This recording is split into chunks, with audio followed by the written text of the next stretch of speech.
So on the release aspect of this test, this puppy did really, really well. He was quite vocal, he was quite excited, but he was out of the closure like a shot.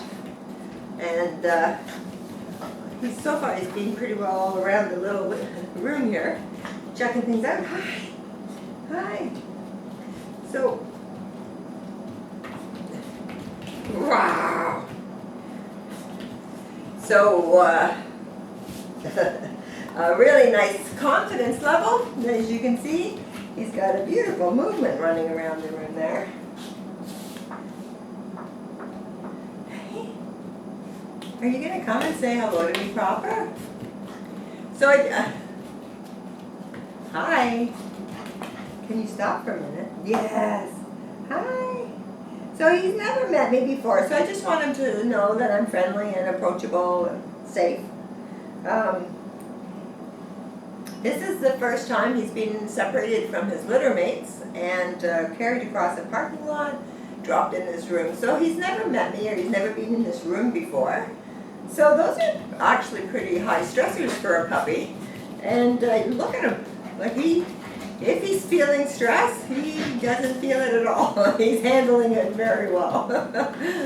So he's quite excited about like what's going on. He was nice when I introduced myself, but he is basically not really hanging around me. You can see him use his teeth on different things. Puppies do use their teeth sometimes to, what do you call it? Like to figure out what something is. Explore with their mouth, right? But he has to learn the no teeth on skin, so not too young to learn, and an important thing to do with him because he is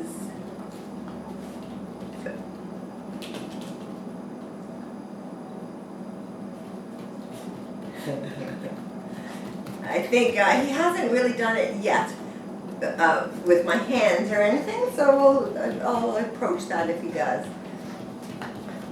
I can see the excitement level building to the point that he made, and it's a very good exercise anyway.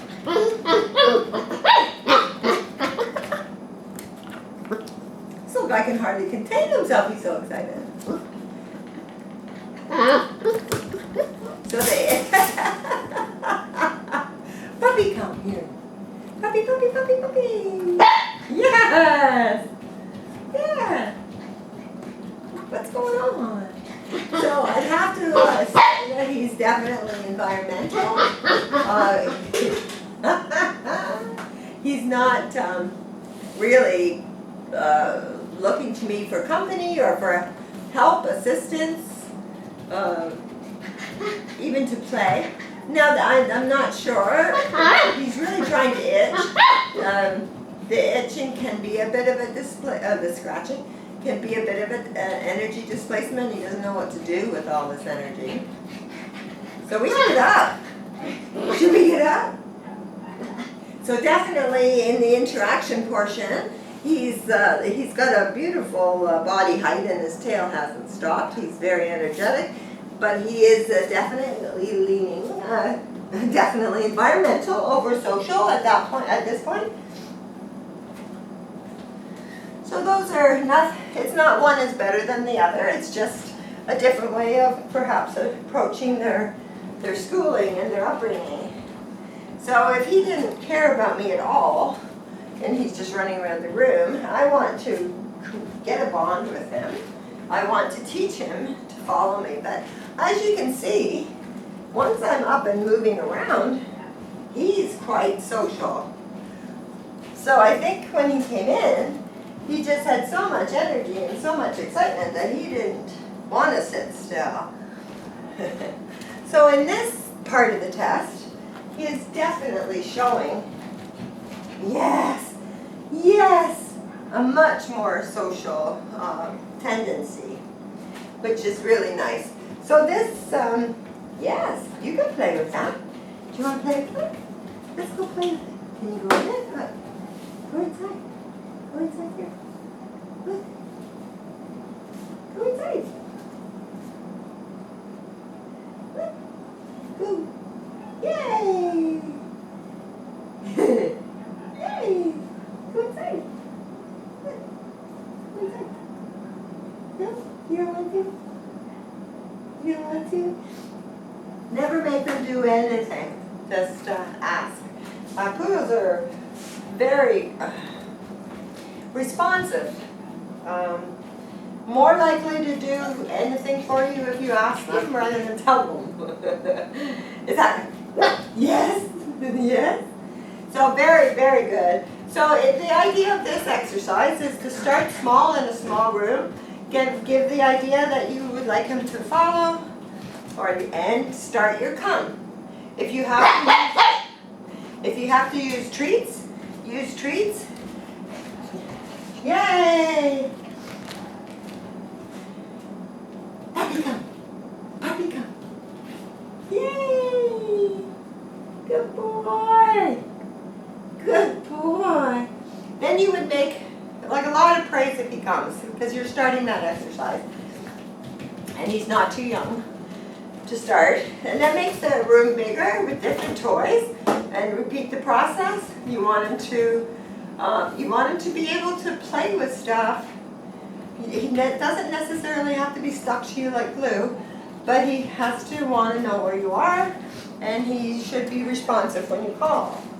So you want to do that, and then take him outside to a bigger place where there's real squirrels and lots of distractions, and repeat the process.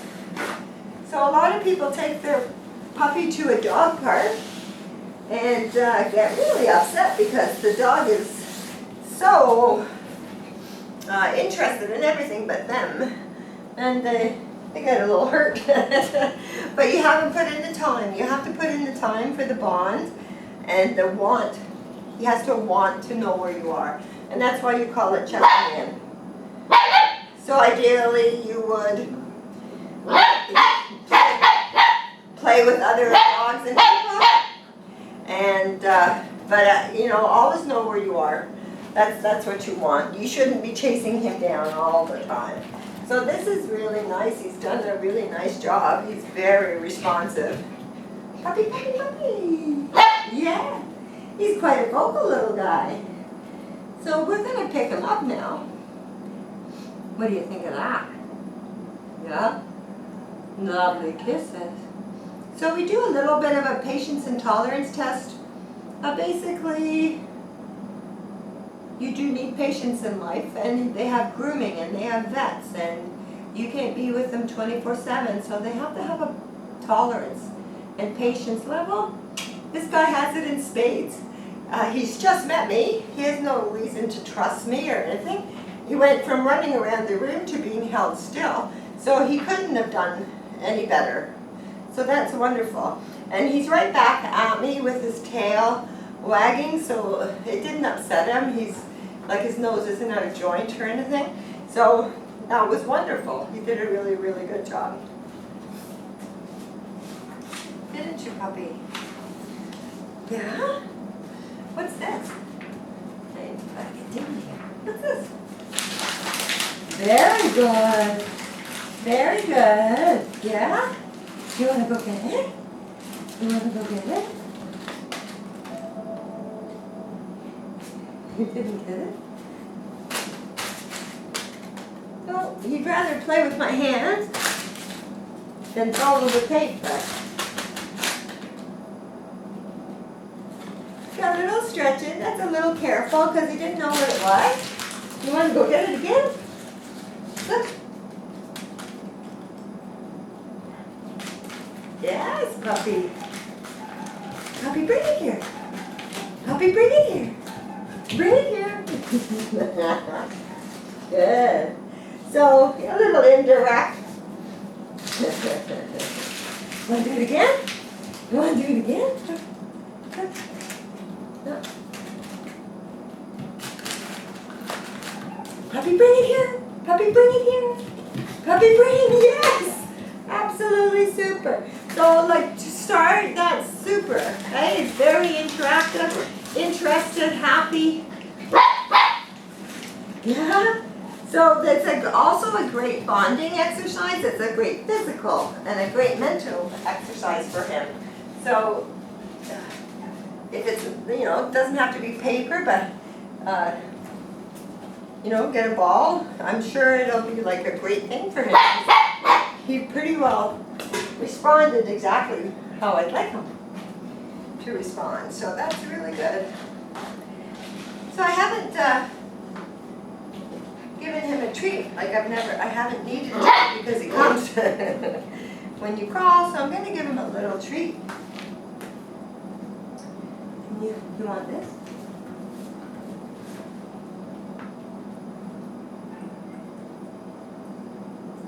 No. I can't hear you.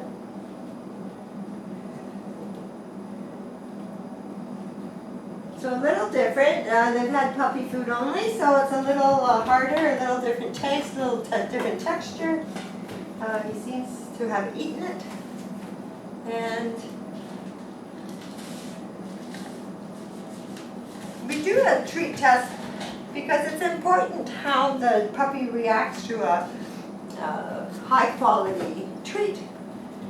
Can you imagine like how hard it would be to treat him because he sat or he stayed when he was so excited that all he could do was like think about the treat instead of the task at hand? So you want to give him a fighting chance, a fair chance. Look. You see that?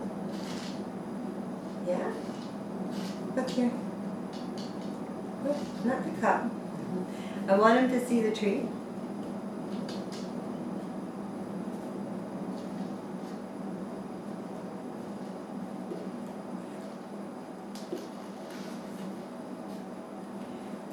So what we would,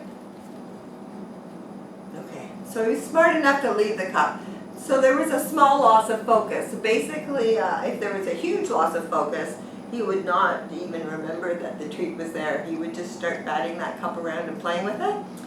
Look at how his tail hasn't stopped, and he's eating them nice and quiet. So you just have to be careful, because you want him to really enjoy the treat. You want him to know it's a reward, but you don't want him to go over the top. So if you find him getting too excited, you could go even back to giving him a piece of kibble as opposed to a fish or chicken or a high quality treat, and let him build on that. But it's really counterproductive, it's really unfair. When they're actually crazy about the treat, that's all they can think about. So you want to find something in the middle there. But he did a good job. There was almost a total loss of focus, and then he quickly turned back. So he was borderline. So just watch what he does when you introduce treats for coming or whatever. Good boy.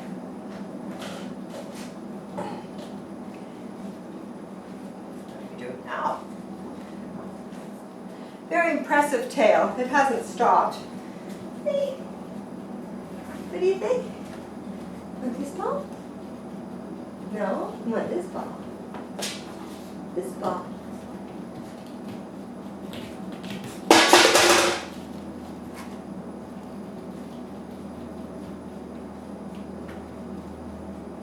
So that was a fairly loud noise, totally unexpected from behind.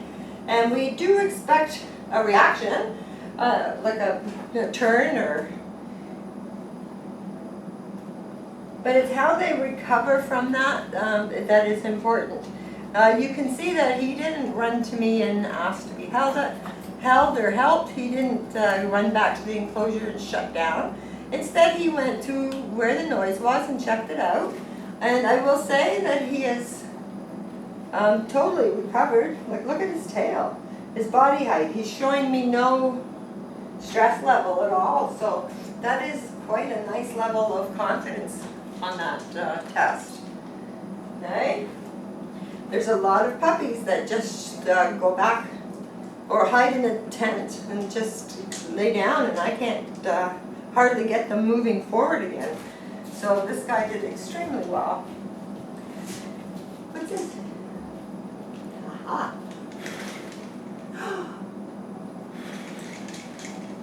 What's that? Yeah, that's where you...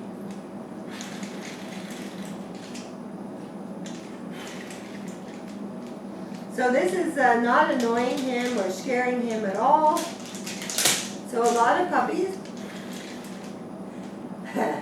you know, they can see it, they can feel it, they can hear it, and they don't like it, a lot of puppies. So again, it's his confidence level, and the best thing you can do for him is just, you know, in a nice way, introduce lots of things, lots of colors, lots of sounds, lots of experiences, different places.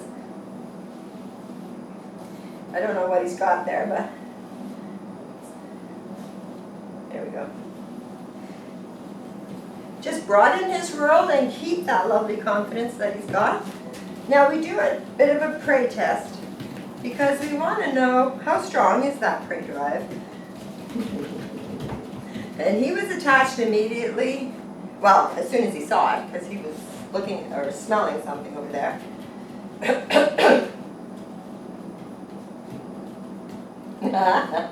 He's got this proud little walk. Yeah, what have you got? Is that a prize?